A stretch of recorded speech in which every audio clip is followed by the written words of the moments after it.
Assalamu alaikum. I request today, very good evening to you all. I request today is our journal presentation and the debate session. I request our President of Oncology Club, Professor A.M.A. Haisar, to start the session. And we have the RIS faculties today. One is Dr. Vineet Talwar. He is Director of Medical Education in Rajiv Gandhi Cancer Institute. And another one is Dr. Swarupa Mitru. She is radiation oncologist in the same institute, that is Rajiv Gandhi Cancer Institute.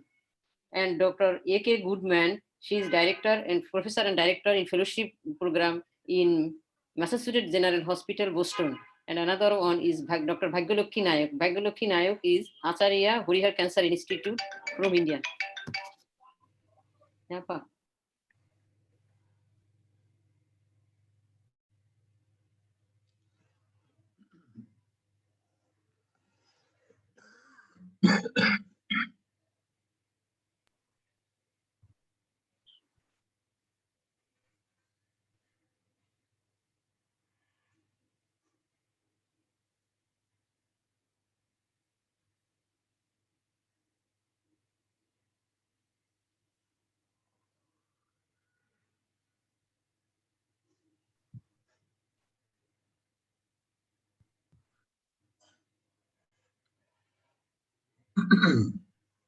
Shahana.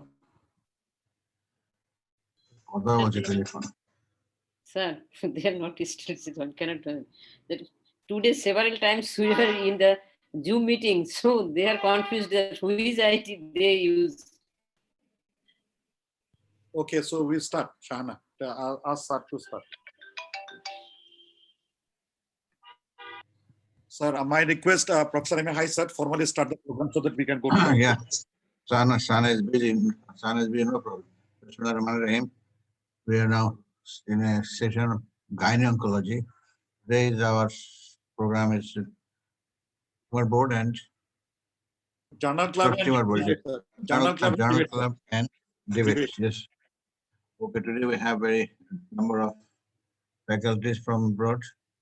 We have amongst us Dr. Vineet Talwar, Dr. Swarupa Mitra, and Bhagyalakshmi will be joining, and Catherine Goodman also will be joining. So my heartiest welcome to you all, and thanks and gratitude. Without any delay, I think we should start. Shana, start this immediately.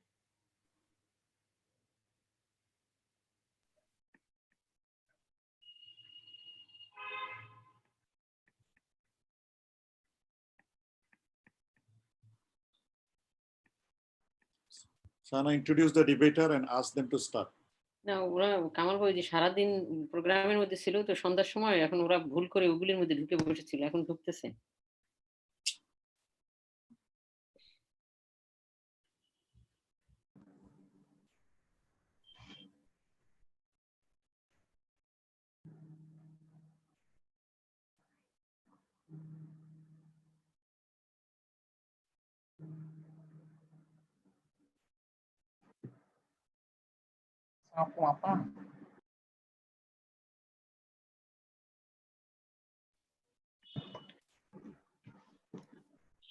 The interesting thing is today that all the presenters today are related in defense. The first presenter is army officer, second one the wife of army officers.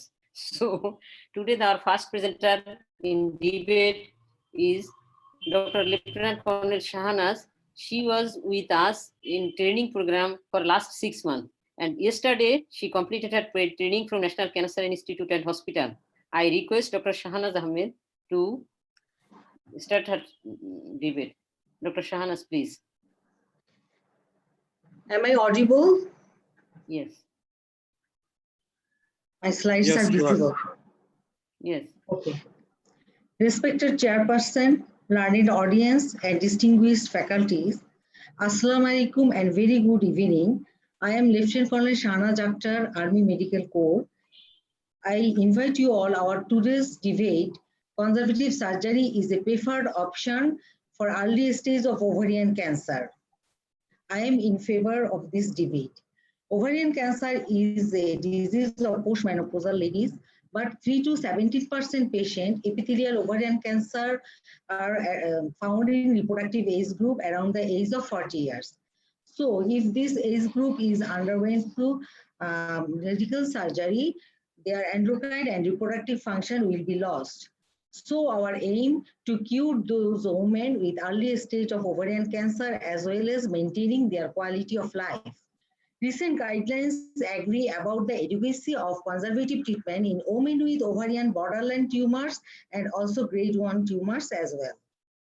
NCCN guideline for epithelial ovarian cancer suggested that fertility sparing surgery with unilateral salpingo-oophorectomy or bilateral salpingo-oophorectomy can be considered for patients with apparent early stage disease and or low risk tumors who wish to preserve fertility.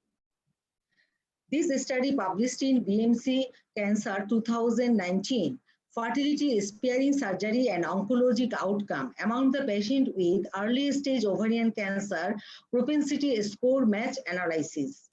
And this study investigates how much the risk of recurrence and death is occurred in fertility sparing surgery group, and total 285 patients was recruited, and this study also showed the oncological outcome compared between the fertility sparing surgery and radical surgery. Here the 5 years overall survival rate of the fertility sparing surgery is 87.5% and radical surgery group is 91.9%.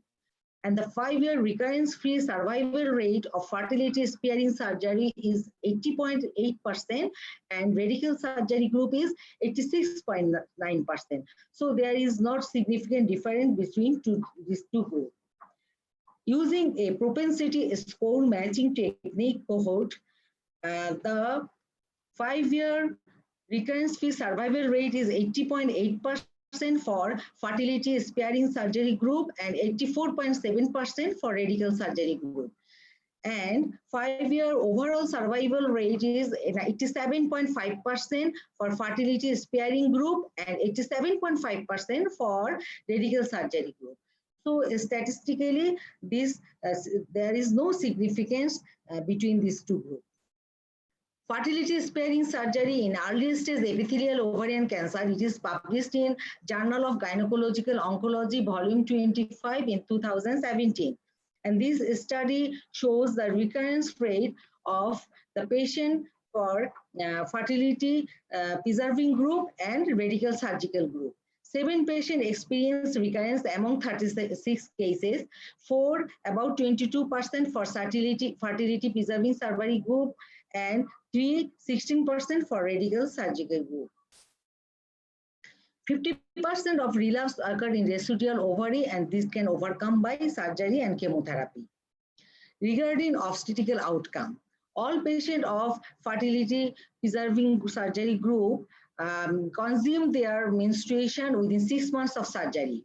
13 out of 18, about 72.2%, attempt pregnancy, and 38% achieve full-term delivery. This is the literature review of obstetrical outcome. Santos et al. 2010, among the 211 patients, 55 patients having pregnancies, and number of live babies is 66. Fusiko et al. 2013, among 240 patients, 84 having pregnancies, and the number of live birth babies were 68. Conservative surgery to preserve ovarian function in patients with malignant ovarian germ cell tumors, a review of 74 cases. This study done in Gynecological Cancer Center in Australia and Singapore. Here, 74 patients with malignant ovarian germ cell tumor undergone conservative surgery with or without chemotherapy. Overall mean follow-up period was 52.1 months, and 20 patients attempt conception and 16 having live birth. So fertility sparing surgery is a great debate for gynecological oncology for last 2 decades. In spite of the lack of high level of evidence, literature data agree to propose fertility sparing surgery in young patients with FIGO stage 1A, grade 1 and 2. Due to advancement of assisted reproductive technology, with increasing the trends of late marriage and late childbearing, it is widely understood need in high of the excellent prognosis in women. The fertility conservative surgery is a preferred option for early stage of ovarian cancer. Now I will request my opponent, don't go for any argument. Please support that fertility sparing surgery is preferable and support these topics. Thank you all. Thanks for patient hearing.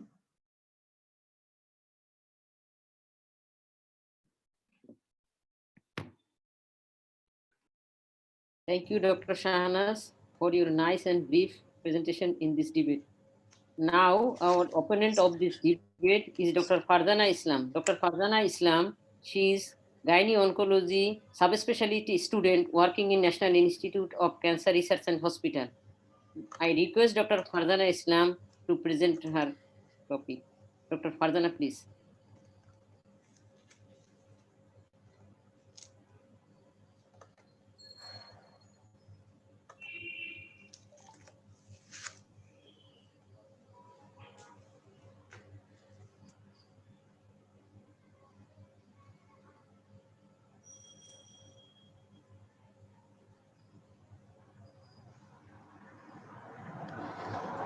Am I audible?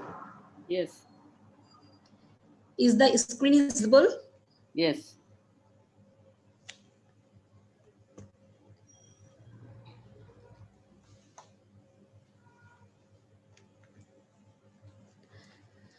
Honorable Chairperson, distinguished faculties and teachers, my dear senior and junior colleagues, and all the participants, Assalamu alaikum and very good evening. I am Dr. Farzana Islam Bithi, subspecialty student, gynecological oncology, National Institute of Research and Cancer Hospital. Welcome you all to today's debate session. Today's topic, conservative surgery is a preferred option for early stage ovarian cancer. I am against this motion and completely disagree the topics. Slideshow then, slideshow.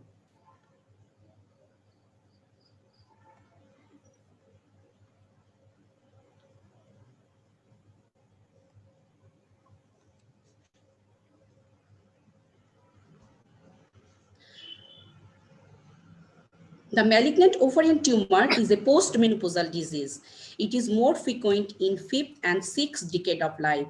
This graph shows the patients are more than 85% are post-menopausal. Adolescents and childbearing patients make up only 12 to 14%. So the preservation of fertility and maintaining endocrine function is not required. According to FIGO, it is only recommended for adolescents and childbearing age group, and it is only 14%. According to FIGO, ESGO, and NCCN guideline, the gold standard treatment is for malignant early case is a total abdominal hysterectomy with bilateral salpingo-oophorectomy with complete surgical staging. Why we need the complete surgical staging is needed in early case, as comprehensive surgical staging is still performed to rule out the occult higher stage disease, because data shows that approximately 33% patients undergoing complete staging surgery are upstage. Patients who are optimal stage have statistically significant better overall survival and disease-free survival, and who are not. This published National Journal of National Cancer Institute. After complete surgery, the 5-year survival rate up to 85 to 94% according to FIGO. So why not conservative surgery in early stage? It increases the risk of recurrence, that is 20%, and causes death.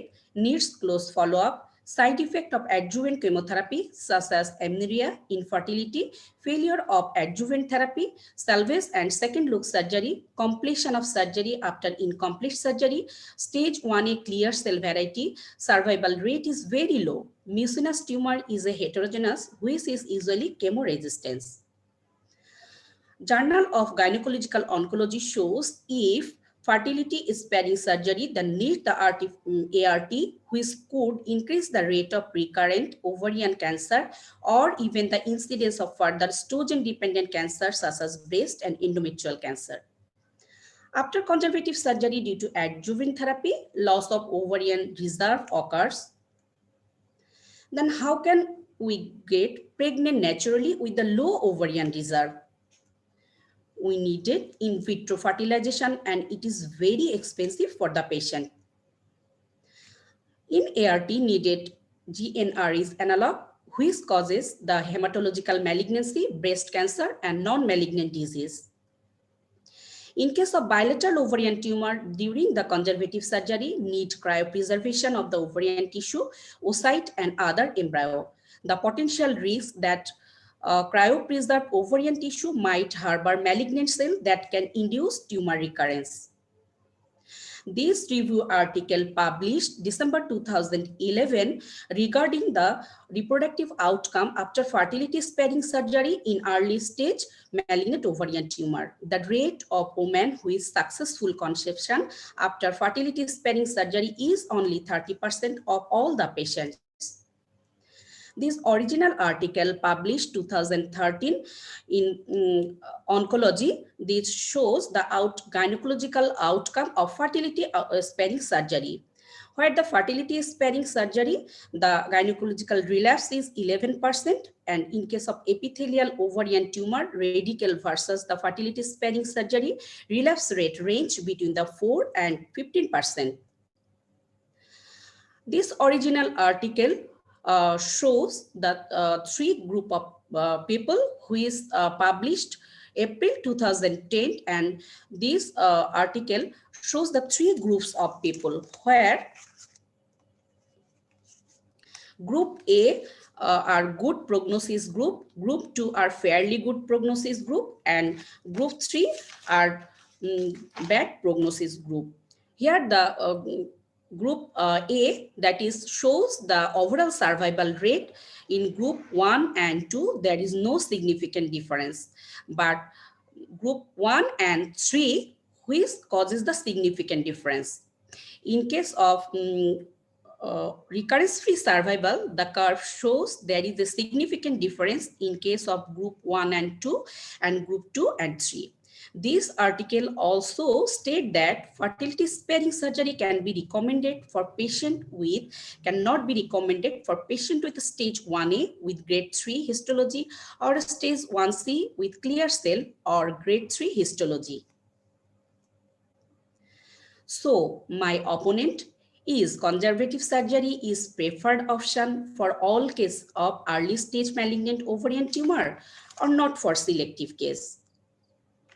The answer is, though it is in selective case, still it is controversial as it is incomplete surgery, recurrence rate is more, childbearing issue is complicated, so it is not related to perform the oncology. So my dear opponent, you should agree with me that as conservative surgery is not a preferred option in all cases of early stage malignant ovarian tumor. Only the way is definitive surgery for control of disease, extended survival, and maintaining the quality of life. Thank you all. Thank you, Oncology Club, for giving me the golden opportunity.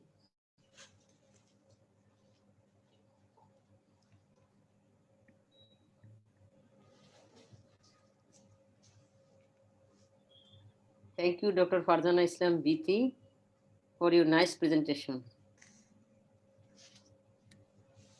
Please stop your slide sharing. Now I request all the participants, you please give your comment about these two presenters. The participants, you are requested, please comment about their presentation and about the debate, please.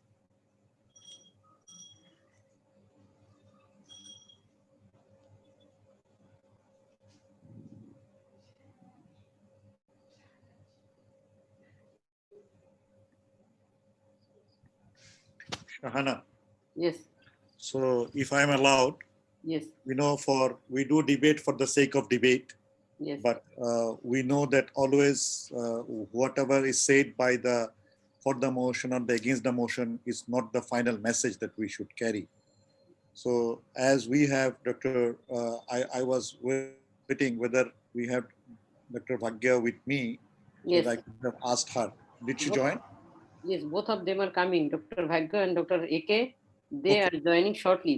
Okay, so if- before that, that- I'm going to ask Dr. Vinit Talwar, Yes, yes, that as a medical oncologist, yes, sir. Yes. what is your take on this conservative surgery in epithelial ovarian carcinoma?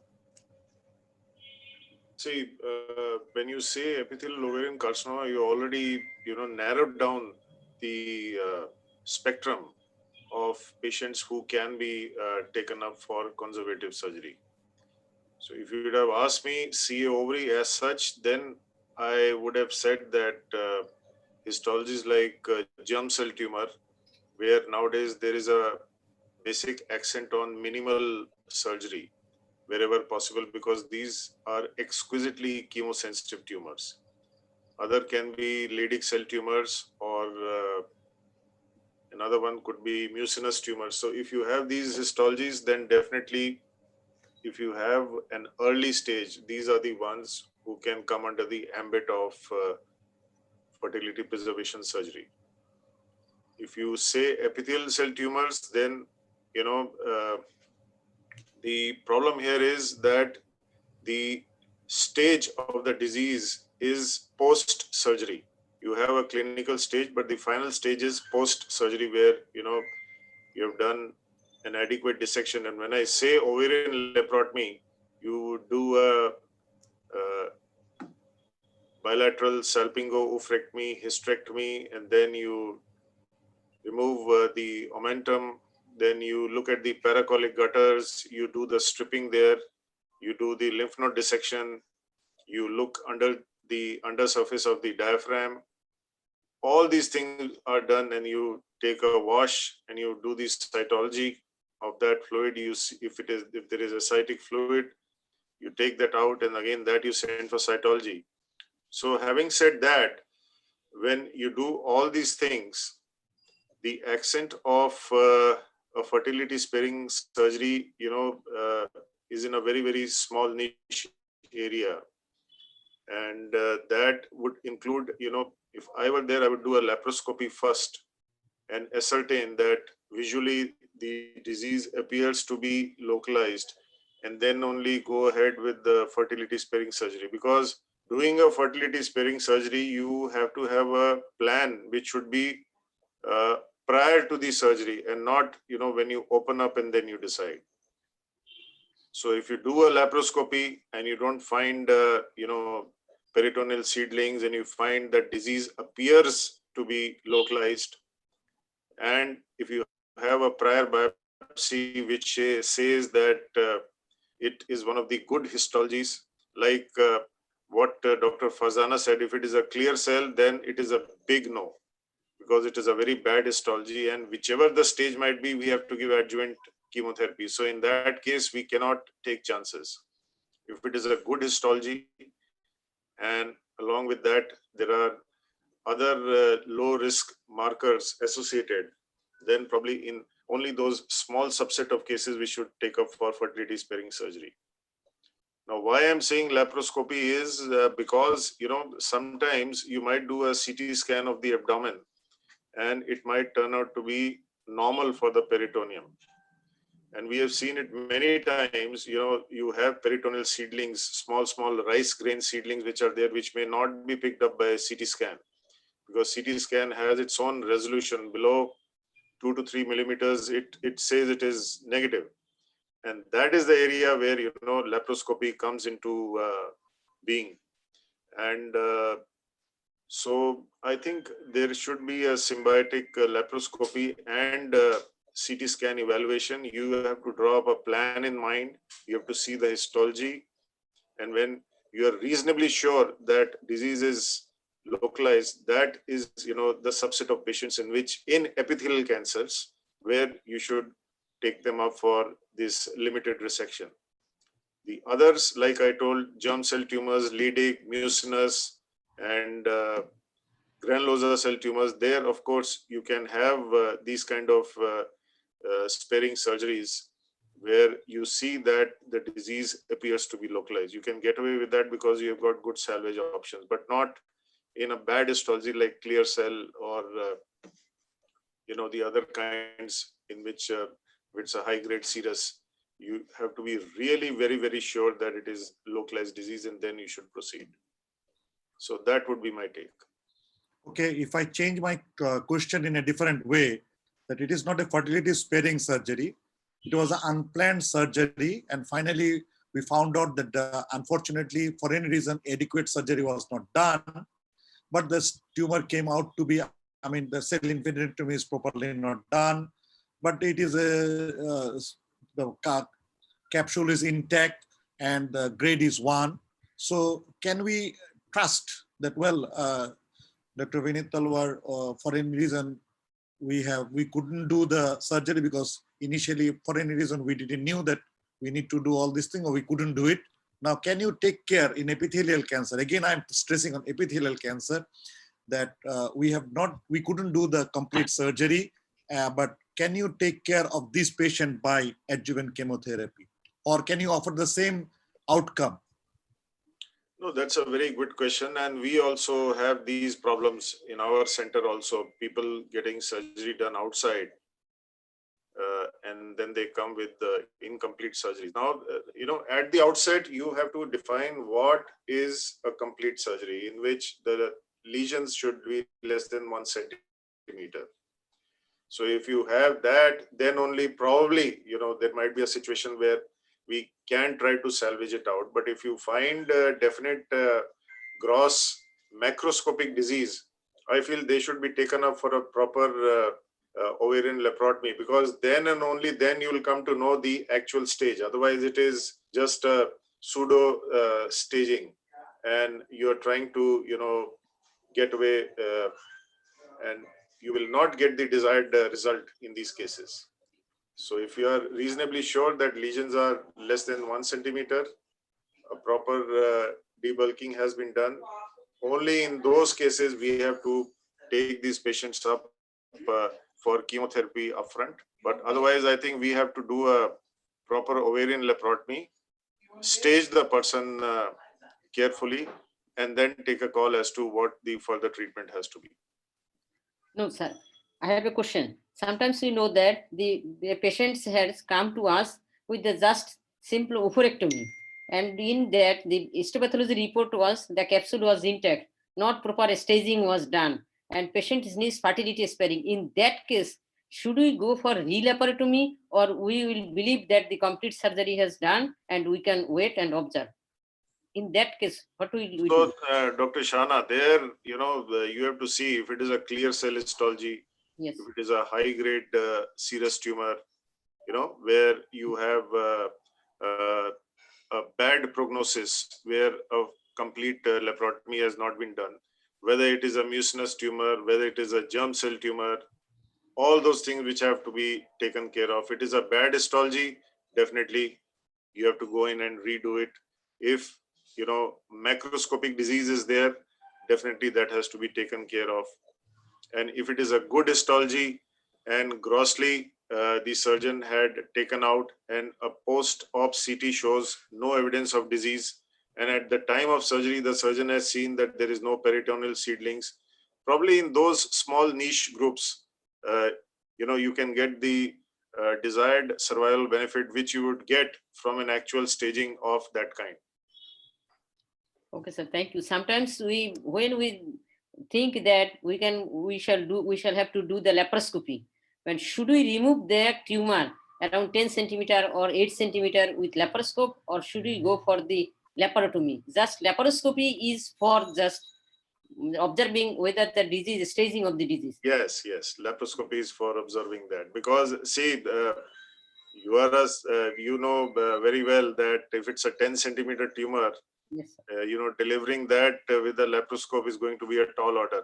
And if you rupture it, you know, you are doing disservice to the patient. You are upstaging the patient unnecessarily. What could have been 1A or 1B has become 1C. Yes, sir. And 1C patients, as you know, they have to have chemotherapy, whereas in 1A, the patient might have been bereft of further treatment. So, in my viewpoint, laparoscopy would be for ascertaining in those patients in which you are planning for fertility sparing surgery, or, you know, as a measure by which you can give neoadjuvant chemotherapy, in which you find that the disease is so voluminous that by doing a surgery, you might be doing a R1 or a R2 resection, not an R0 resection. Yes, sir. If capsule intact and just simple hysterectomy, simple sulfing oophorectomy is done, should we go for staging laparotomy for these patients? No lymphadenectomy, nothing, peritoneal washing or the peritoneal biopsy? No, again, Dr. Shana, I told you, the histology defines that. You have a clear cell. Clear. There may not be, seedlings found locally. Patient Yes. might have mets, in the omentum, in the supracolic area, may not be in the infracolic area. So the histology, to a certain extent, guides as to how you have to proceed. Because, fertility sparing will come when you are sure that the patient will survive. Yes, sir. If you have a bad histology like a serous high grade or like a clear cell, and then you find that you are dealing with these kind of patients, then I think the survival gains more precedence over fertility sparing. Okay, sir. Thank you. Now we can ask Catherine to, as it from the Yes. surgery point Yes. of view, some comment. AK, please. I completely agree with the comments. They're very wise. Ultimately, I'm so sorry I missed the beginning of the case, but my understanding, UCI, have a young woman who has a clear cell cancer. Is that correct? And she would like to spare her fertility. Is that the story? Yes. Yes. Yeah. Okay. No, Catherine, today completely- there was a It was debate of rationale of conservative surgery in early early stage stage ovarian ovarian. cancer. Conservative surgery is the preferred option in early stage ovarian cancer.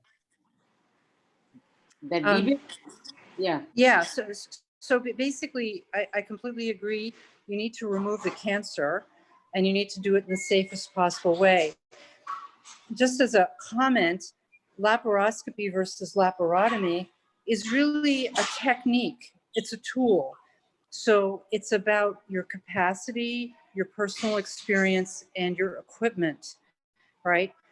There are places where you can do this all laparoscopically and you can do it safely, and then do there are these really cool little kind of wound protectors that are about 10 centimeters in size that you can insert through a laparoscopic port and remove something intact.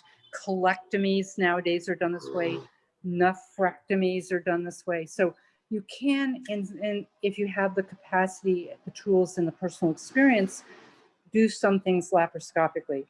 I would rather say, what is it that you need to do? And then you decide if you have the tools to do it, what's the best way to do it. So for her, you need to get rid of the tumor and you need to identify, does she really have truly early stage disease or more advanced disease, right? I mean, we have data that shows that what visibly looks like a stage 1, 20% of the times, if you did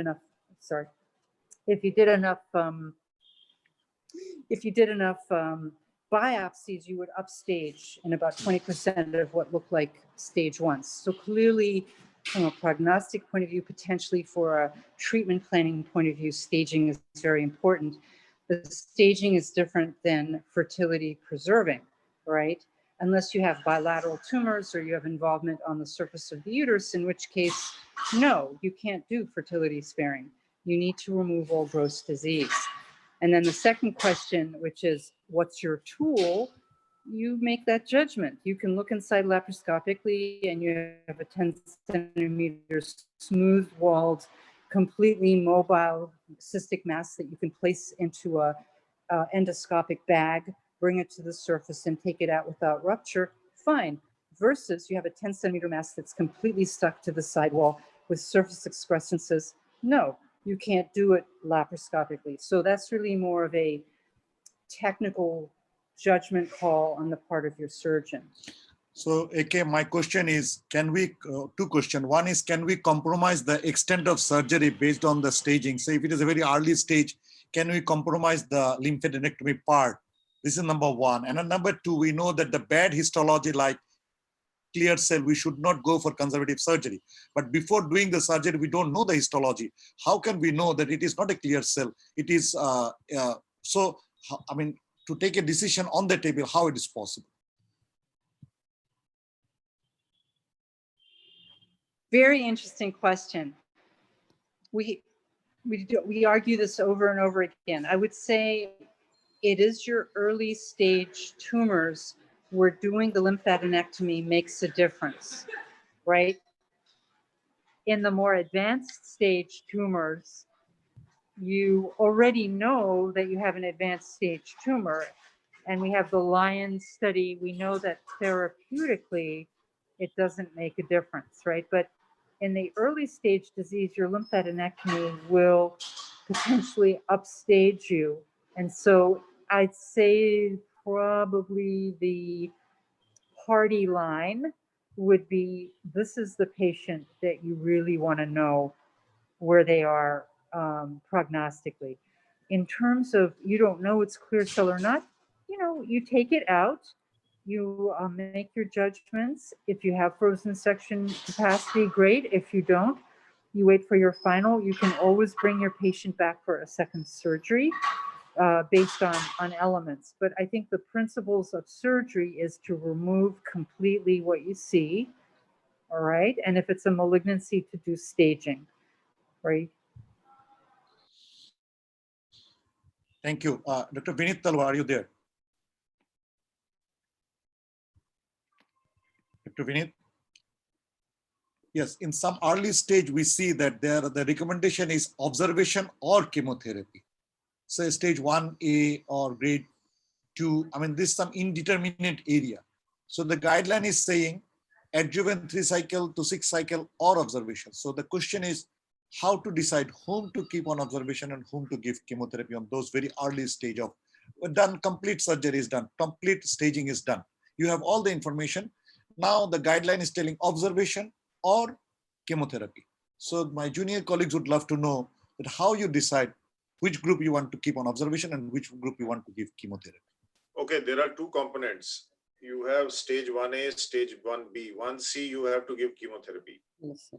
So if you have 1A and you are sure that is 1A, you've done a good ovarian laparotomy, and you have a grade 1 or a grade 2 tumor, these are the ones which can be put on follow-up conveniently. 1B, grade 1 again can be put on follow-up when you, grade 2 is a gray area. If it is 1A, grade 3, or as I told you earlier, it is a clear cell histology or it is a high-grade serous tumor. In those cases, you have, or if it is a, a kind of a triple MT mixed Mullerian tumor, these are the ones where, you should give chemotherapy irrespective. So grading again has a connotation of the histology. If you have that histology, then definitely grading does not have any ambit. If that histology is not there, then you add the staging and the grading together and then take a call. So what about the 3 cycle and 6 cycle? How you decide when to give 3 cycle and when to give 6 cycles? See, generally as a rule, we give not 3 cycles, we give 6 cycles, we give the person benefit of the doubt. But if the surgery has been done at our center and we are sure about our surgeon, which we are, then in those cases, sometimes when we find that it is early stage, we might give 3 cycles in those patients. Say, for example, if it is 1B grade 3 or 1A grade 3, and it is a limited disease, even if it is a bad histology, then the patient might just get away with 3 cycles. But generally, as a rule, we err on the positive side and we give these patients 6 cycles. Any roll of more than 6 cycles? No, generally we give it at 6. What we do is we reevaluate the patient after 3 cycles. So that can give you a judgmental response of the patient. The patient is responding, we go till 6. And definitely, if logic says if the patient is not responded at 6, it is just stable disease or less than a partial response. These are the patients who may not benefit with the conventional chemotherapy. You might have to add some targeted therapy as a maintenance or as a follow-up, or in certain situations where it is just a stable disease, we might have to think otherwise. So when 3 cycle, and what is the difference between 3 cycle and what is 6 cycles? No, after 3 cycles, we reassess. No. Sometimes in grade 2, in that cases, you told that we may give either 3 cycle in your center and in other centers, and why this is like that? 3 cycle and 6 cycle, difference between that. I said generally we give 6 cycles. We give benefit of the doubt to the patient. We err on the positive side. So If we feel that the disease is really localized, yes, and it is say 1A grade 3 with a localized tumor, and it is not a triple MT or a clear cell, then in these conditions, we might give 3 cycles only. yes, sir. Sir, another thing, and sometimes that's after 3 cycle, we have seen that there is partial response of the disease during evaluation. And should we continue the same chemotherapy, partial response, if after 3 cycle? No, but the question is, why are you looking at partial response after surgery? No, sir. In sometimes it is different. That is in NSA. So if you have a partial response Yes, after sir. 3 cycles, Yes. then that is the time when you should intervene and do surgery. Because chemo works best in micrometastatic disease. Yes. So if you have done a complete debulking, which is optimal, Yes, sir. then if you give, after surgery, 3 more cycles, it makes more sense. Thank So, excuse me. Yeah. Thank you. I completely agree with your comments. I would say, first of all, just for the young people, on Zoom, we're talking about 2 different things here, right? On the one hand, we're talking about you have a righteously, adequately staged stage 1 ovarian cancer. The tumor is out. She's had a lymphadenectomy. We absolutely are 100% sure there's no travel. And in that setting, do you give 3 cycles or 6 cycles? That's the one question. And then Dr. Shahana is asking, in the setting of advanced disease that is not resected or is present after surgery and residual, after you have started giving your chemotherapy, if you have a partial response, do you change in the middle? Those are 2 very, very different situations. For the first situation of an absolute certain stage 1 cancer that's been completely resected, you're absolutely sure there's no travel, 3 versus 6. Very interesting question. There is a GOG study that randomized to 3 versus 6, and in general showed no difference in survival, except in the subset analysis, there was an improvement in survival for the grade 3 cancers.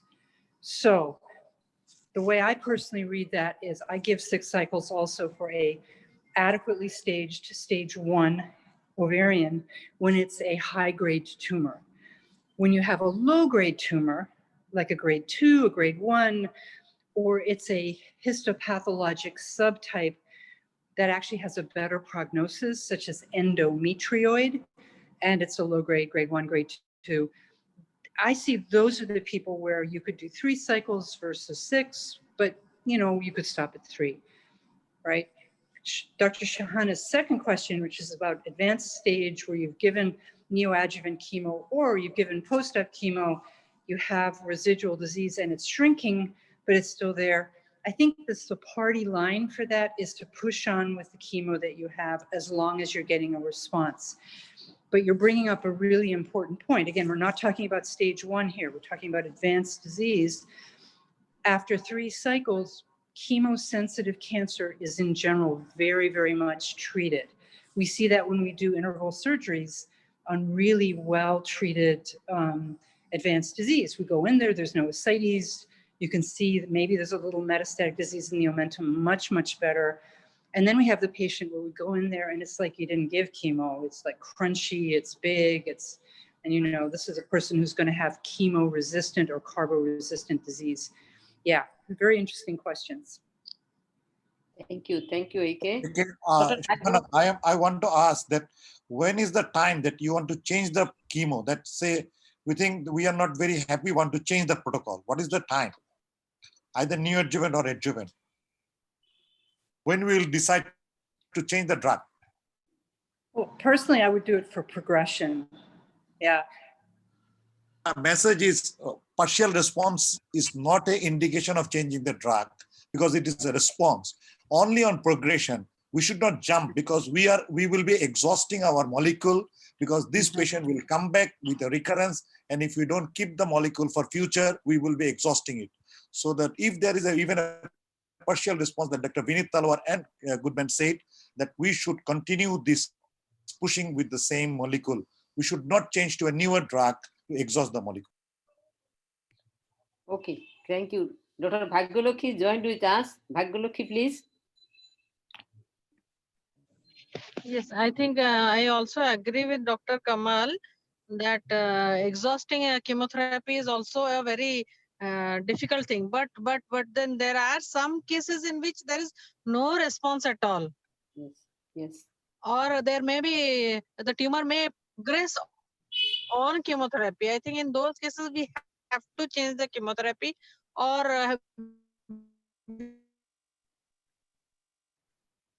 have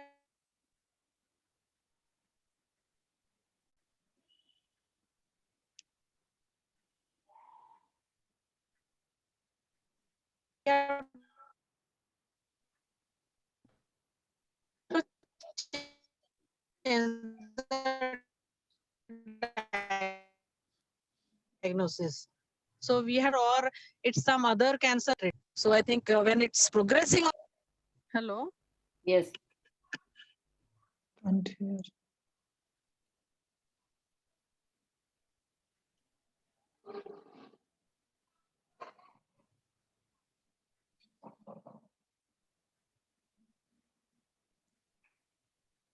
You can't hear her.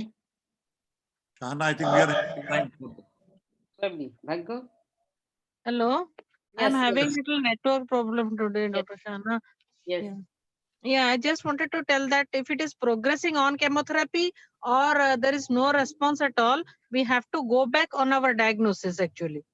Yes. So, and we may need some other investigations to confirm whether it is really histology which has been already reported or there is something else we are missing. Like we can do some IHC on that. And many times we have gone back on our diagnosis because we cannot always rely on the one histopathology report sometimes. Yes. So I think in those cases, we have to change the chemotherapy and do more tests to confirm the diagnosis. Yes, yes. So I would like to add one thing here, that it is not axiomatic that you give chemotherapy to a CO ovary lady and she will respond. There is something known as primary resistance, which is there in about 5 to 7% of these patients. So in these situations, one is, you have to look for other markers, like, for targeted therapy, for immunotherapy, you have to look for PD-L1, you have to look for MSI or microsatellite instability or MMR.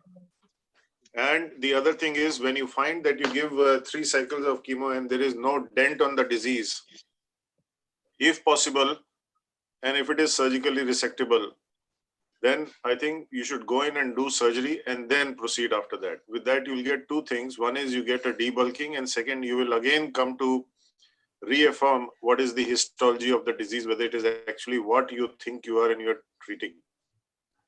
So these 2 issues are there. Sir, if we can complete surgery, don't do complete in spite of that, we will do the surgery of this patient. No, I didn't get what did you say? Sir, after 3 cycle chemotherapy, there is partial, that is 25% response or 25% reduction in the tumor size. And we know that if we open this case, we cannot complete resect all the tumor cells. In spite of that, we'll go for laparotomy. Just we can do. So you have to see first of all, these cases are less than 5 to 7%. 93 to 95% times Yes. you get a response. We Yes. are talking of those patients Yes. who don't get any response whatsoever with chemotherapy, Yes. with the first line chemotherapy. Yes. So options are that you change over to second line and again try, or you switch gears, you look for other targets like VEGF targets, or you look for immuno-oncology targets and see if you can employ them. And third is that if you think that both of the other targets are not there, then one option can be there that you go in and you do cytoreduction, and then based on that you proceed. Because if the person is primary refractory to chemotherapy, whether you change the treatment or otherwise, it is not going to make much of a difference. So that is the rationale, but this is only in 5% or 7% of cases. Rest of the times, wherever you get a response, then you proceed according to the standard protocol. Sir, I think I can't tell you the exact statistics, but in our center, the number is little higher, not 5 to 7%. It's little more than that. We get chemo resistance to the standard chemotherapy regimens in quite around 20 to 25% of the cases. No, we are So not we talking really of have chemo resistance. We are talking about primary resistance to chemotherapy. There is a difference. Yes, yes, yes. The,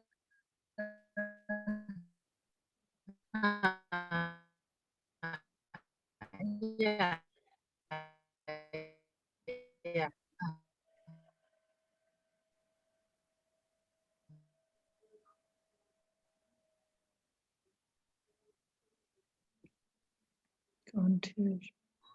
Yes.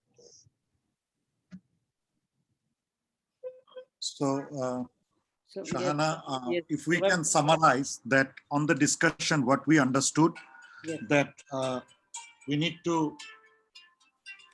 to consider complete surgery, even it is a very early stage. Yes. There is no replacement of incomplete surgery by doing a great job by chemotherapy. So staging is the benchmark of ovarian malignancy, especially in epithelial carcinoma, and especially even it is a very early. And AK brought up a very interesting issue that it gives more survival with extensive surgery in early stage rather than advanced stage, because 20% upstaging is done in early stage. So the message to our colleagues, junior colleagues, is that in ovarian carcinoma, surgery is the curative treatment, and adjuvant chemotherapy is not a replacement of incomplete surgery. And laparoscopically, we should assess, but as Goodman said, if we are not very confident about the availability of the resources and also the skill, we may not be adventurous to go for laparoscopy. It is no harm to go for laparotomy. But if we have the resources and the skill and the confidence, then in a limited size, we can go for laparoscopically or laparoscopic surgery. And what Dr. Vinit Talwar was telling, that lower grade and early stage, we can go out with 3 cycles of chemotherapy, as Goodman mentioned in GOG trial, that gives almost equal survival. But the moment it is a grade 3 or it is a bad histology, we have no other option other than going to 6 cycle. But there is no rationale of giving more than 6 cycle, whatever the situation is. And if there is a partial response, we should not switch from one drug to another. We should either intervene and go for surgery, or we'll continue. Normally 3 cycle is a standard to assess the response and go for the surgery if we are going for a new adjuvant chemotherapy. And as ovarian cancer, we know 50% of the patient come back with relapse. So we should be very cautious about exhausting our molecule. We should be very rational. And the very important point raised by Dr. Vineet Talwar is the very primary resistance. Even it is 5 to 7%, it is the patient disease or the patient who makes really life difficult, because we need to really pick this small group of patients and challenge them with all the newer or available molecules from the beginning, because they are primary resistant. This is not partially resistant. It is totally primary resistant group. They are nowadays not only targeted VEGF, even we are trying, we are doing some immunotherapy also, as Dr. Vineet Talwar was telling. So in the chat box, there was some question about the histology. And initially, in type of early stage, we have no scope to know the histology prior to take a decision that it is a good pathology. We can go for fertility preservation or conservative surgery, and it is a bad pathology, we cannot. So we need to depend on the pathology report, either on frozen or final pathology. There is no scope to make a primary assessment. We can make some plan.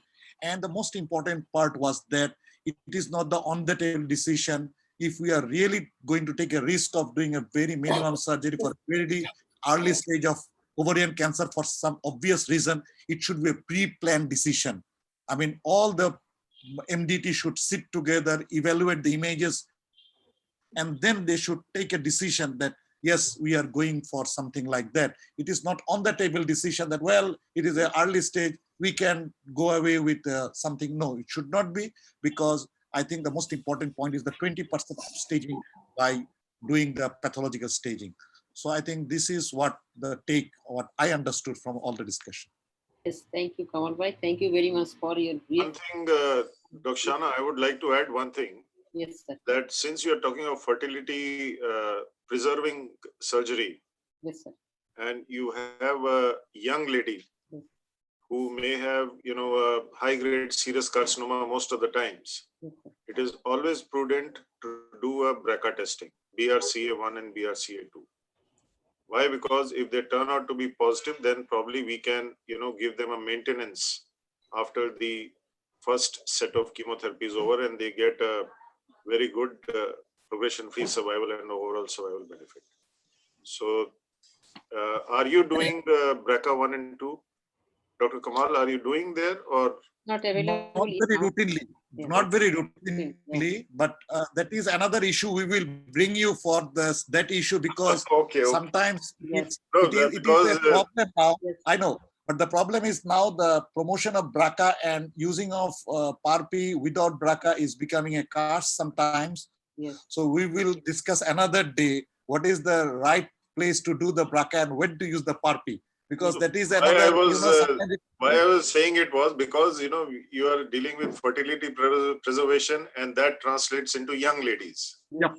So young ladies with ovarian cancer, 2+2, you have to do a BRCA, and you have to do a genetic counseling for these ladies if you find that it is positive. Thank you. Thank you, Dr. Kamal bhai, for your nice conclusion.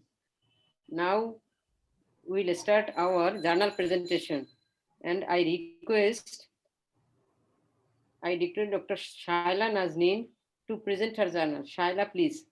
Shaila she is working in Bangabandhu Sheikh Mujib Medical University as she is a subspecialty gynae oncology student. Dr. Shaila, please. Am I audible? Yes.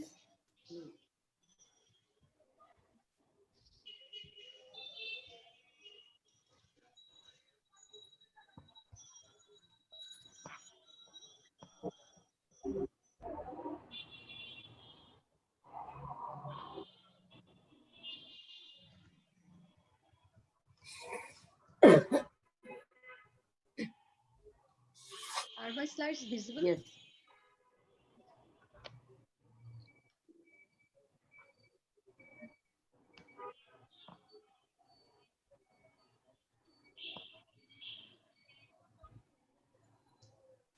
Respected teachers, distinguished faculties, and learned audience, Assalamu alaikum. I am Dr. Shaila Nazneen Tania, welcoming you all to today's journal presentation. The title, Vaginal Brachytherapy versus the Pelvic External Beam Radiotherapy for the patient with endometrial cancer of high intermediate risk, PROTECT 2, an open label, non-inferiority randomized trial, which was published in Lancet 2010. Why this paper had been selected? After PROTECT 1 and GOG19, the indication for the radiotherapy has become restricted to the patient with features of high intermediate risk, and thus most patients with endometrial cancer are treated with surgery alone. PROTECT 2 shows that patients at high intermediate risk, about 30% of all patients with endometrial cancer, can be safely treated with vaginal cuff brachytherapy alone with few side effects and improve the quality of life. Lancet is a standard journal with a high impact factor, and this article was cited 1,733 times. As background, after surgery for intermediate risk endometrial cancer, vagina is the most frequent site of recurrence. Vaginal cuff brachytherapy is an effective as the external beam radiotherapy for prevention of vaginal recurrence. Endometrial cancer is the most common gynecological malignant disease in postmenopausal women in developed countries. About 80% of the patients present with early stage disease and have a favorable prognosis. Surgery is the cornerstone of the treatment, where the total abdominal hysterectomy and bilateral salpingo-oophorectomy done. In PROTECT 1, major risk factors were identified as age more than 60 years, grade 3 histology, and invasion is outer half of the myometrium. Objectives: whether the vaginal cuff brachytherapy is equally effective as the external beam radiotherapy in duration of the vaginal recurrence, to compare the outcomes and the adverse effect after vaginal cuff brachytherapy and the external beam radiotherapy, and to establish the optimum adjuvant treatment for the patient with endometrial carcinoma of a high intermediate risk group. The study design: this was the multi-center randomized control trial. Population were 427 who had the stage 1 or stage 2 endometrial carcinoma. The place was 19 Dutch radiation oncology centers. Period of study 4 years, started from May 2002 to September 2006. Operated by the regional gynecologist. Those patients were assessed by clinical examination, hematology investigation, biochemical test, and chest X-ray. Surgery was total abdominal hysterectomy and bilateral salpingo-oophorectomy. The staging was done by FIGO 1988 staging schedule. The patients were included those had endometrial adenocarcinoma and eligible for the high intermediate risk group, those 60 years more, stage 1C, grade 1, 2, stage 1B, grade 3, stage 2A, who performance status 0 to 2. Patients excluded whose serous or clear cell carcinoma present at that time, staging lymphadenectomy done during operation, interval between surgery and radiotherapy more than 8 weeks, previous malignant disease, those who received radiotherapy, hormone therapy, and chemotherapy, previous diagnosis of inflammatory bowel disease. Endpoints of that study: the primary endpoint, the vaginal recurrence, and secondary endpoints, locoregional recurrence, distant metastasis, overall and disease-free survival, treatment-related toxic effect, quality of life. As procedure, the external beam radiotherapy, the clinical target volume for the external beam radiotherapy and dose selected as the 46 gray in 23 fractions. In case of vaginal cuff brachytherapy, which is delivered with the vaginal cylinder and covering the proximal half of the vagina, dose was 21 gray, high dose rate in 3 fraction, or 30 gray, low dose rate. Assessment of the patient done by the radiation oncologist and gynecological oncologist. EORTC and RTOG, they decided some toxic effect by side effect of the radiotherapy, side effect of the vaginal mucosal grading. Central review of pathology was done to assess the histology type, stage, and grade. The statistical analysis was done by SPSS 16 version. The patient included 427 and provided the adequate power to detect a clinical relevant absolute difference of 6% in vaginal recurrence. And all the patients were intended to get the treatment. Follow-up visit was done by gynecologist and radiational oncologist, scheduled as 3 monthly for the first 2 years, 6 monthly until the 5 years, and yearly up to the 10 years. All the patients were pelvic examination, and they assessed the acute and late side effect with the grading system of the European Organization for Research and Treatment of the Cancer and radiation therapy oncology for the radiation toxic effect. As a result, the 427 patient random assigned, they allocated in 2 groups. First, the EBRT group where 214 patients were allocated, and among them 208 analyzed for the toxicity.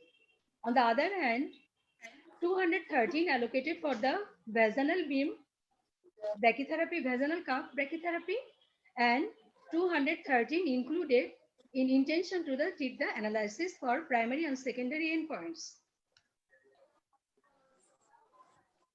Table show the patient and the tumor characteristics, where the age among them 60 to 70 years patients are almost present in the both arm. KPS scoring, both the arm were in the maximum in the score 0. As comorbidity, the hypertension is the more common for the both group. Rest are the cardiovascular disease, diabetes, and inflammatory bowel disease. Regarding the figure staging, most of the patients of both arms were in stage 1C. As grading, highest patient of both arms were in grade 1. Regarding lymphovascular system involvement, highest patient were negative involvement. Distance to the serosa, the median of that for the external beam radiotherapy 3.8 millimeter, and for the vaginal cuff radiotherapy 4.3 millimeter. Table showed the recurrence and the survival after a median follow-up of 45 months, where the vaginal recurrence occurs for the external beam radiotherapy 1.6% and for the vaginal cuff brachytherapy 1.8%, was statistically not significant, but the pelvic recurrence, where the 0.5% for the external beam radiotherapy and for the vaginal cuff brachytherapy 3.8%, and it was statistically significant. Regarding the locoregional recurrence, 2.1% for the external beam radiotherapy and 5.1%, whereas the 10 out of the 213 patients were the vaginal cuff brachytherapy, although that was not statistically significant. Regarding the distance metastasis, the 5.7% for the external beam radiotherapy, whereas the 8.3% for the vaginal cuff brachytherapy, which also statistically non-significant. Regarding the survival, the disease-free survival, almost both arms are showing the same result, and those are statistically non-significant, but the overall survival, both of them are nearly similar, and it also the statistically insignificant. Regarding the toxicity curve, here the gastrointestinal involvement and the mucosa of the vagina involvement is shown.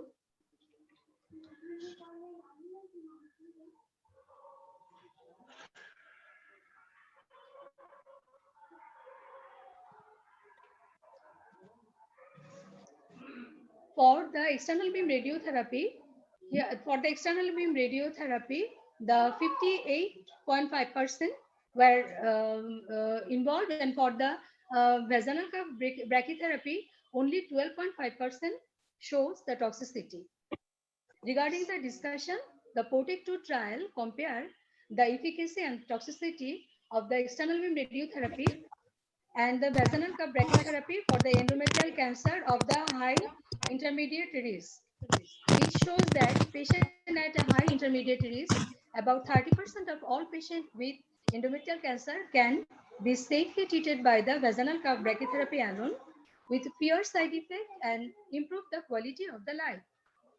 External beam radiotherapy will be for 15% of the patient with a high risk of advanced disease. Vaginal curve brachytherapy should be the adjuvant treatment of the choice for the patient with endometrial carcinoma of a high intermediate risk. Adverse effect, the grade 1 and grade 2 gastrointestinal toxic effect for the external beam radiotherapy 53.8% and for the vaginal curve brachytherapy 12.8%. In conclusion, it can be said that vaginal curve brachytherapy is effective in ensuring the vaginal control with fewer gastrointestinal toxic effect than the external beam radiotherapy. Vaginal brachytherapy should be adjuvant treatment of choice for patients with endometrial carcinoma of a high intermediate risk. The strength of the study, it was well designed, multicentric. It is a prospective randomized control trial, and both groups are well balanced, ensured during randomization. This study had also the weakness, that is the multicenter trial can raise the question about the standard of the surgery. Conventional radiotherapy fractionation is used, so option of different fractionation is not observed. Thank you.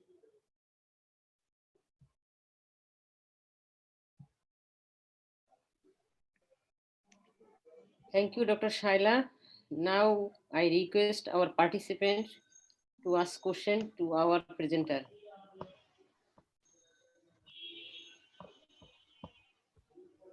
The participants are requested. Slide share off করেন। Shaila slide share বন্ধ করেন।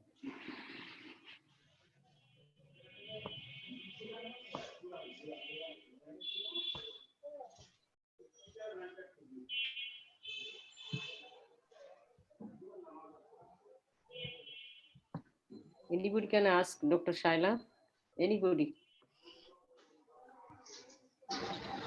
I have one question. Actually, I want to ask Dr. Shaila, what is the take-home message actually from this study? What is the take-home message? Thank you so much.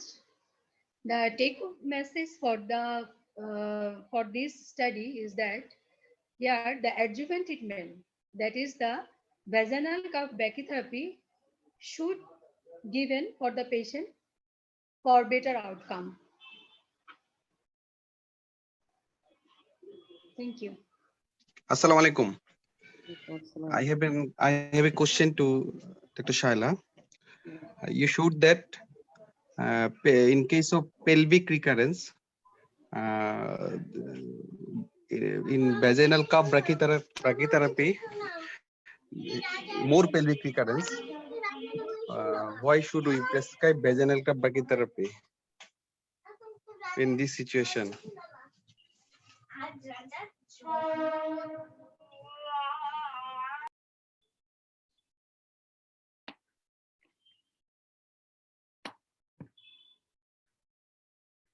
Shaila, you need to unmute yourself. Yeah. Shaila, unmute yourself, please. Shaila? Am I audible? Shaila, Yes, yes. yeah. Can you repeat your question again? Sir, please. Asad? Repeat the question. Asad? Am I audible? Yes, yes. You showed that in terms of recurrence, all the recurrences, pelvic, vaginal recurrence, all are more in case of vaginal brachytherapy, and it is significant in case of pelvic recurrence.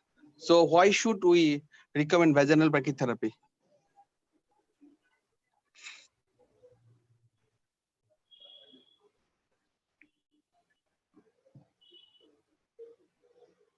All there is we should accept this because the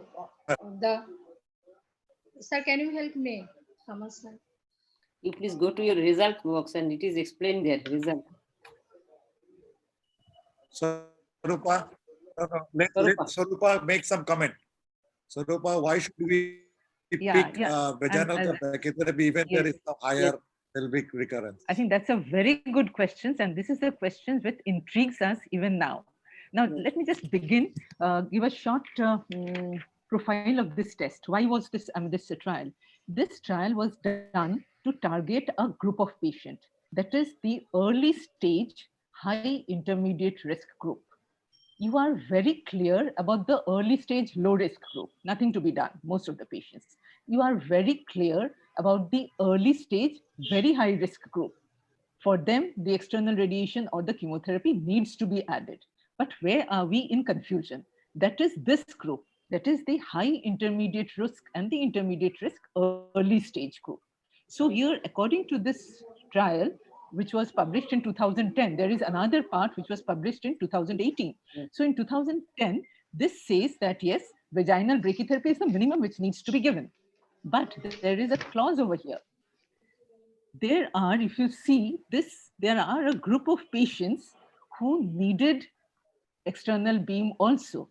And this is where we move on from, that we have to select this group of patients who are at a higher risk group. So the question you asked is that some of the patients, they failed in spite of the vaginal brachytherapy, they failed. And so why shouldn't they be added with external beam radiotherapy? Actually, that is the question, what this trial directs us. Now, if you see later in the study, this group of patients who had a pelvic recurrence, they were the patients who had unfavorable risk factors. But at the end of this 2010 study, we did not know how to extract these two, how to select this group of patients who had high intermediate risk early stage, but with unfavorable risk factors. And what were the risk factors? We did not have any clue at all.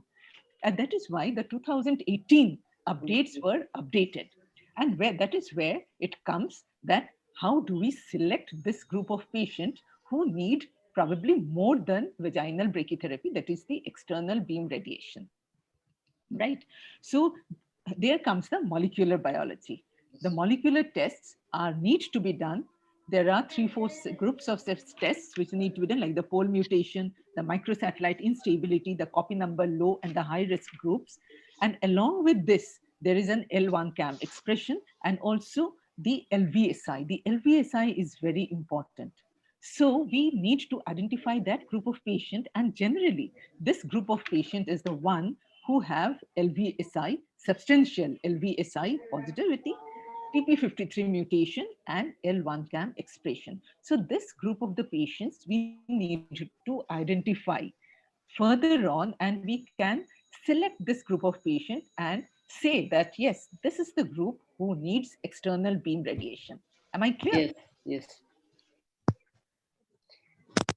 I have a question. Yeah. I have a question. Yeah. Swarupa. Yes. In vaginal brachytherapy, some patients receive 21 gray, that is the high dose, and some patients the 30 gray, that is low dose. How they differentiated these two groups? Actually, 21 grays in 3 fractions, that is 7 gray per fraction, or we also give patients who are giving just brachytherapy 400 centigrays in 5 fractions. That is 20 grays in 5 fractions. So 30 grays, 30.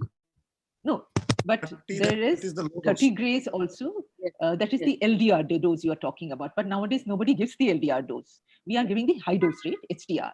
So HDR, either we give 21 grays in 7 fractions or a biologically equivalent dose of 400 centigrays in 5 fractions. The difference is that per fraction, the amount of dose given is less.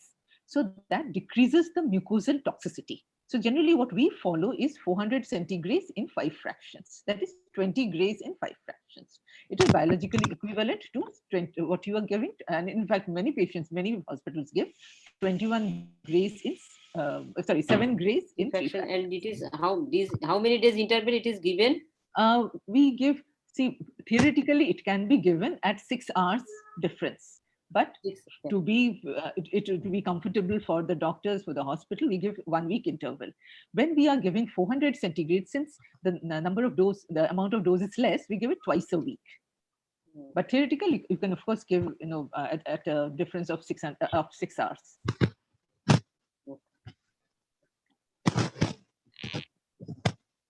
Any other question?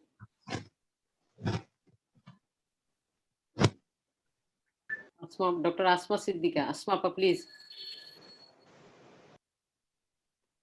Dr. Asma Siddiqa, please.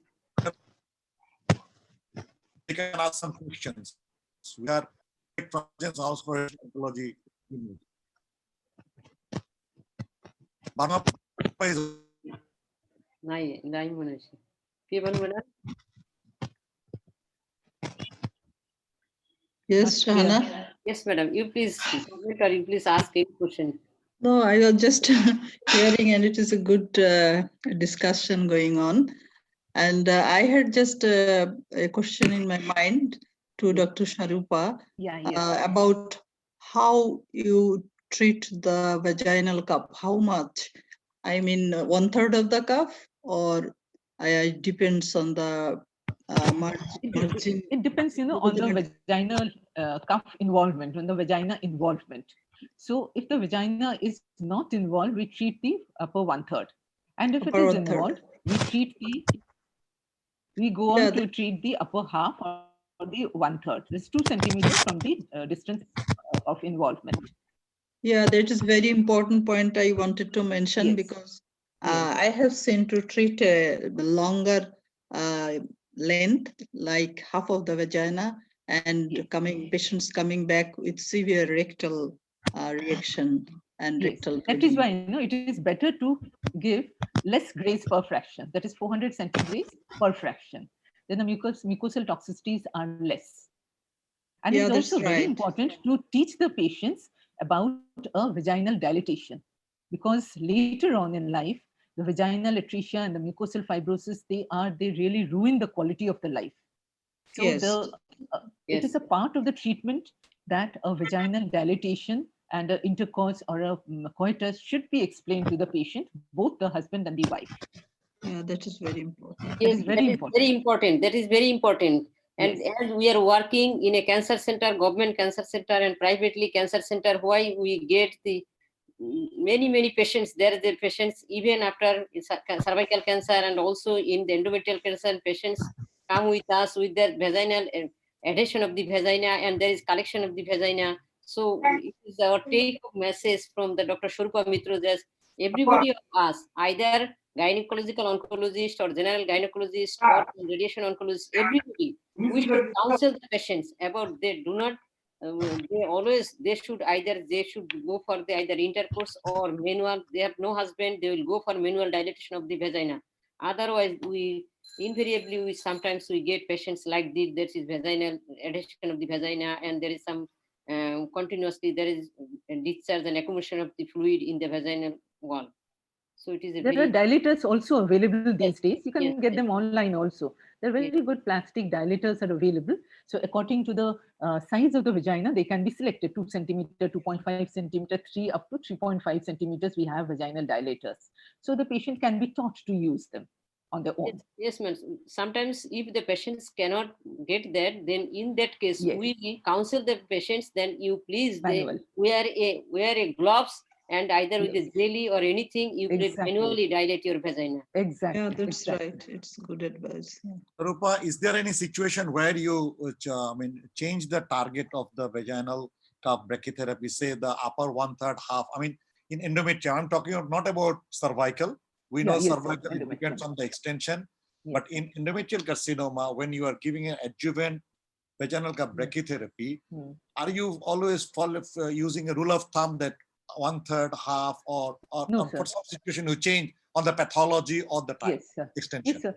There are no guidelines, but of course we follow them. I think most centers follow, like a clear cell carcinoma or serous cell carcinoma. Here we generally treat, and if it is a high intermediate, rest of the factors are high risk, then there is no guideline, but we generally treat the entire length of the vagina. Or else, wherever the vagina is involved, 2 centimeters from below that length, we treat that length of the vagina.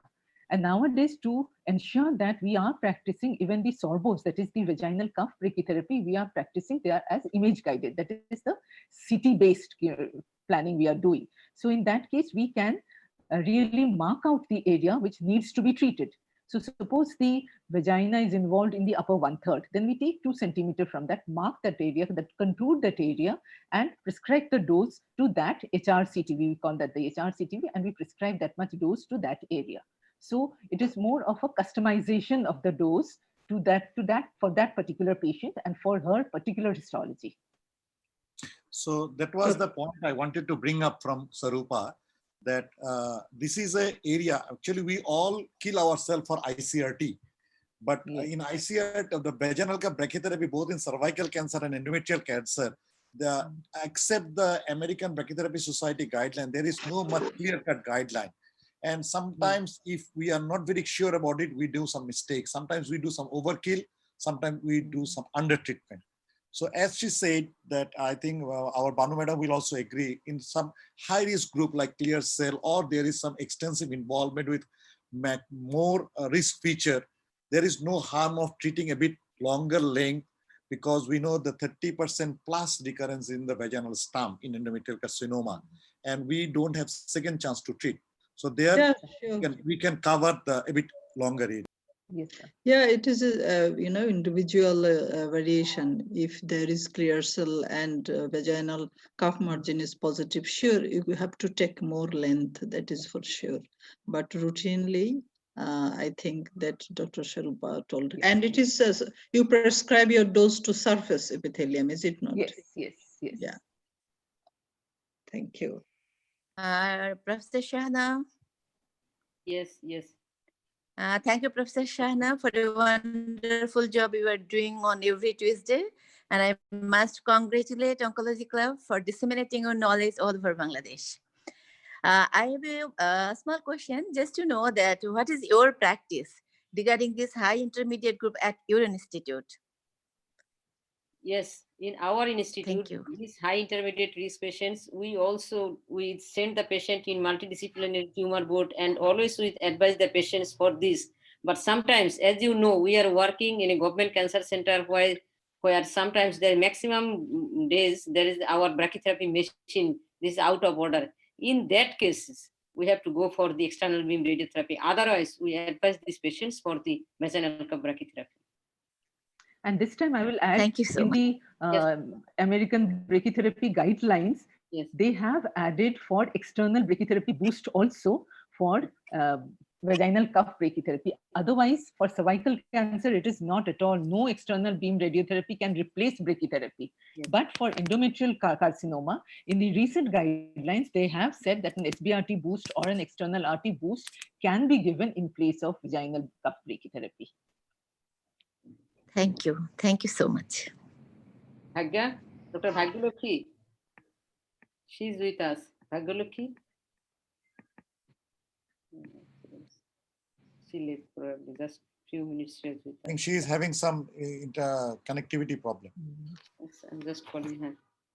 Anybody can ask any question, please, about endometrial cancer or treatment or anything, please. I think this is a wonderful job you are doing, Dr. Shahana. Yeah. It is actually so very important, especially for students to keep themselves updated. It's excellent. Yeah, very good initiative. Everything is possible. Kamal Bhai, I always push Kamal Bhai, you please do this. Hello? And yeah, Magda, are you late? Hello. Yeah. So in the meantime, Sarupa, would you like to make some comment about the pathology review of the PORTIC 2? Because we know that is the gray zone of this study, because in the pathology review, that a group where around 16 to I think 14 or 16% of the grade 2 became grade 1. Finally, that affected the credibility of the study, or when they were looking at the outcome, because all grade 2 initially was not actually grade 2 in review. It was to be grade 1. Any comment on that part, Sarupa? Yes, sir. Like we all know, there were 3 groups, 1A, 1B, 1C. Now we have got just one group, 1A and 1B. So it has probably affected the study results. But at the end of the day, they were the low risk group. So there would not be any major difference. Had it been the 1C has been converted to 1A, then that would have made a lot of difference. But it is the 1A and 1B that less than, and even now we have the studies as less than 50% and more than 50%. So if we take it that way, so not much of a difference in the overall outcome and the overall practice of brachytherapy. But coming to the histopathology, the molecular biology, it will make a lot of difference. Probably we will be able to select the patients more, like a patient who is pol mutated. Even if she is a high intermediate risk, and we did not know that she was pol mutated, we would have given brachytherapy. But probably when the pol mutation comes into our practice, probably we can keep these patients just for observation. So these are maybe in another 5 years or 10 years, we will have them in our practice as well. In our hospital, we have just started doing all these tests, but we haven't incorporated them in our practice right till now. Yeah, last month we were having a discussion with TMH group. They were telling that they started doing P53 for the early stage, just to find out the risk group. So I think Bhagya is there. So we were discussing extensive lymphadenectomy in ovarian early stage. Now we have a reverse situation. In this PORTIC 2, they have excluded the patient who had lymphadenectomy. Yes. So these are the patient we are comparing the outcome without lymphadenectomy. Yes. So any comment, Bhagya, on the lymphadenectomy in this group of patient of endometrial carcinoma? Shall we or shall we not do? Bhagyalakshmi, please unmute yourself.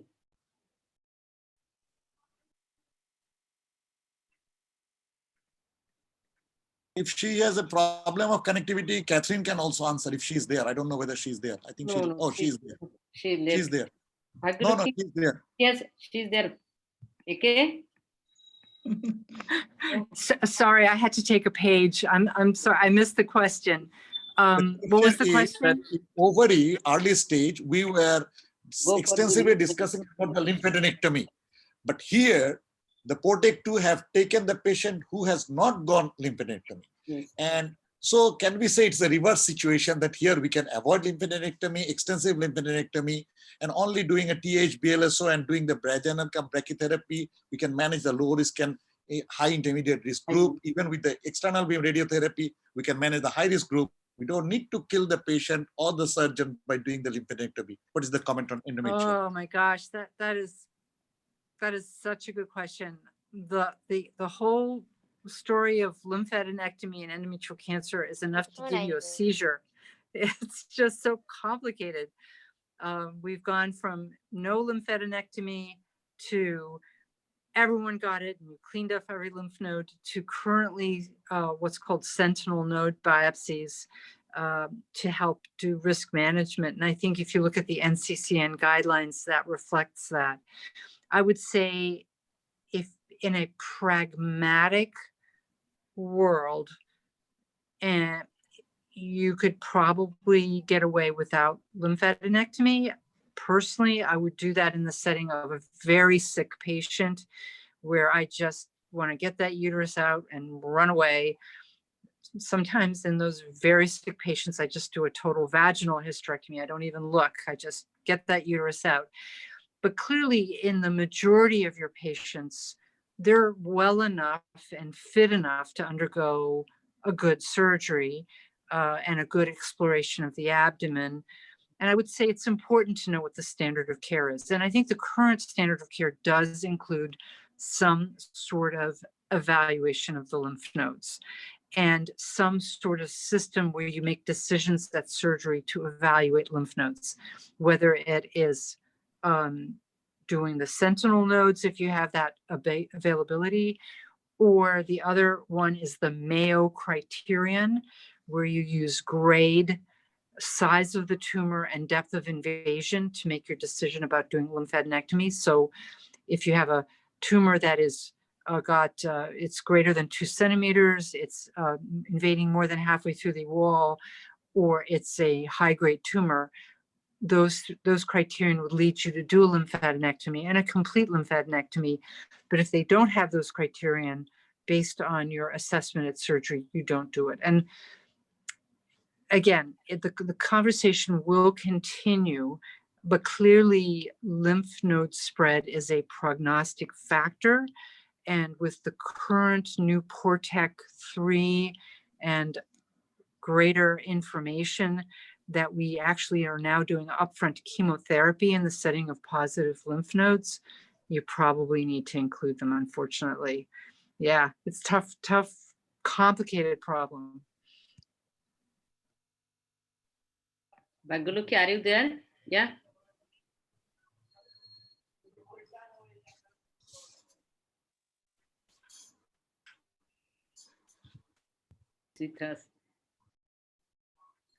Hello.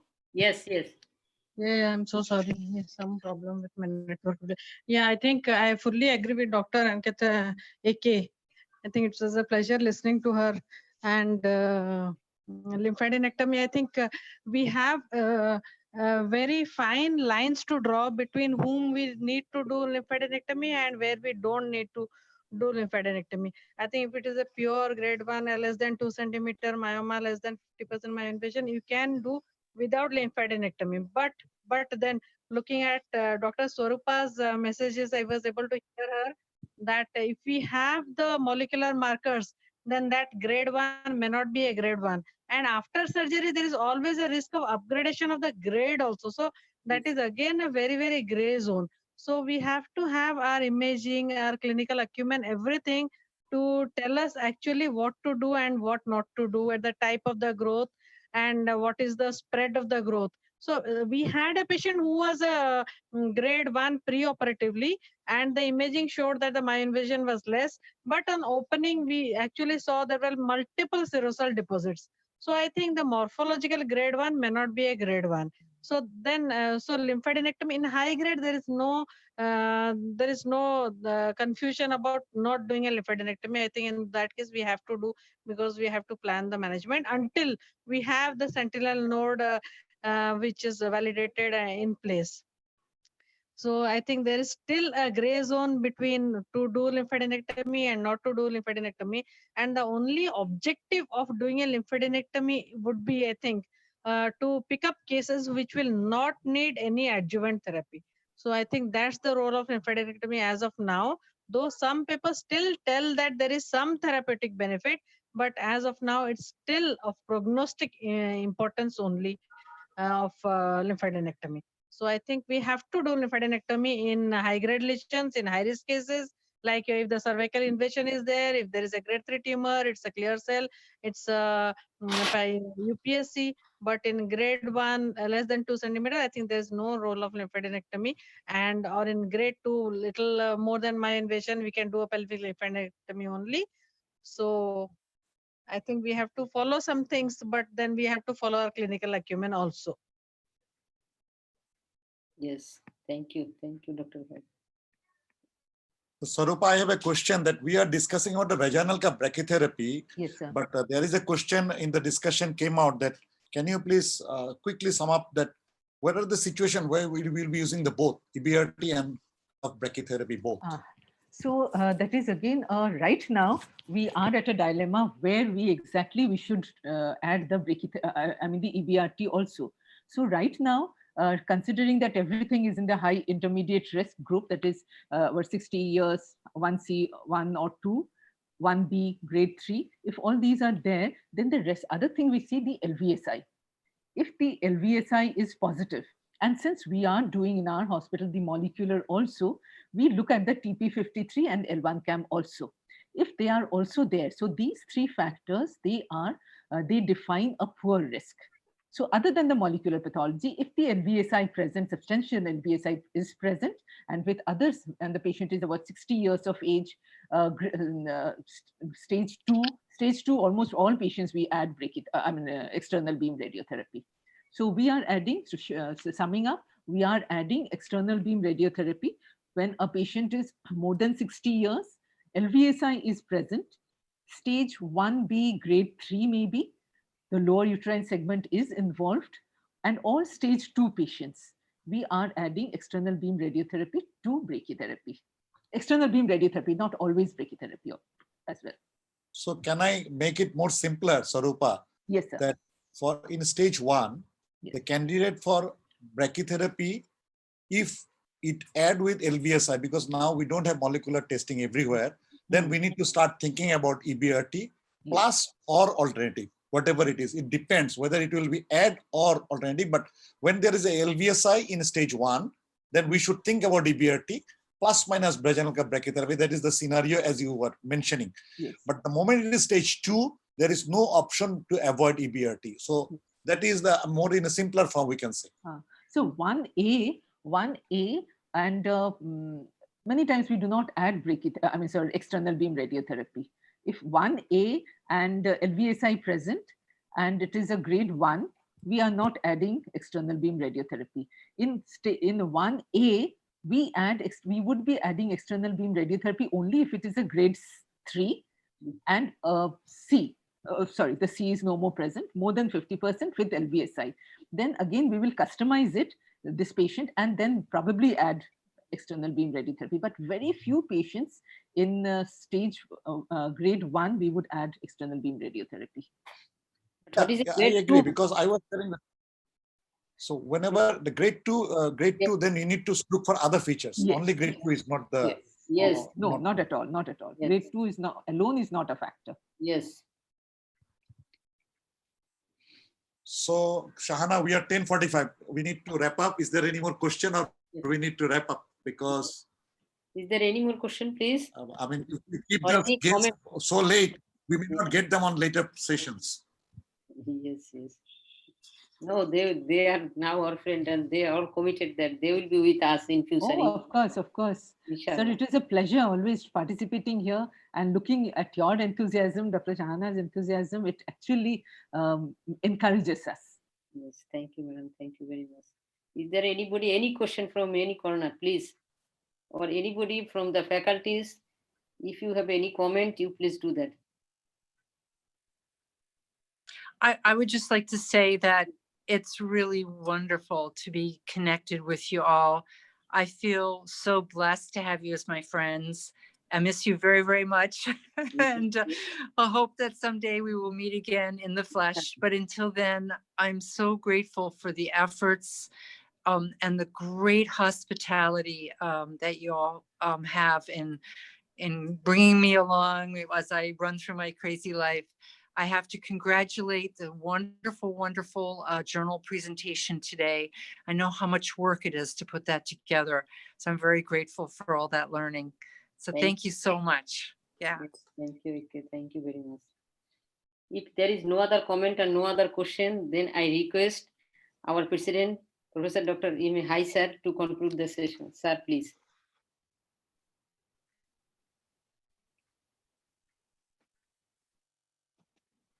Okay, thank you, Sana. Sir. Thank you, everybody. We had a very nice discussion and very good presentations also. I think we shall continue with these things. Our participants have come down from 70 to 47. So we can anticipate everybody is sleepy. So, okay, goodbye, everybody. Khuda Hafiz. Bye-bye. Thank you, sir. Thank you, sir. Thanks a lot, sir. Thank you. Thank you, sir. Assalamu alaikum. Thank you. Wa alaikum assalam. Amending the session. Thanks, everyone. Yes. Allah Hafiz. The man behind this program is Mr. Samir. He's always with us at any time. We request Samir, you please do this, you please do this. Nobody's here, Mr. Samir. Thank you very much for your kind words, ma'am. Thank you. Thank you, Samir. Please end the session.